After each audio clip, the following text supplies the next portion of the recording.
ဒီမှာကြည့်ဒီမှာအသီးလေးတွေ့လားဒီမှာ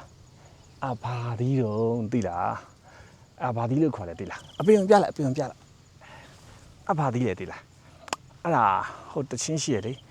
ပင်စိမ့်သီးပိုးထုတ်တောင်ကြီးသူမရအောင်ပိုးဆိုပြီးတော့ကျွန်တော်ဟိုပွဲဒီမှာမှားပြီးဆိုနေတဲ့တချင်း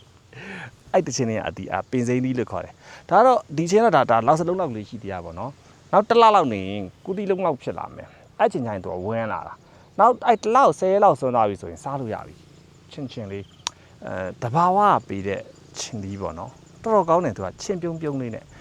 ဟင်းချက်စားလို့လည်းရတယ်သူဟင်းချက်စားတာကြောင့်သူကဘယ်လိုချက်စားလဲဆိုတော့ဟာပါပေါ့နော်ထောင်းစားတာအဓိကကတော့ပင်စင်းသီးထောင်းဟိုမှာအများကြီးပဲမကြည့်ပြုတ်ခဲနေတာပဲမတွေ့လားဟိုမှာကြည့်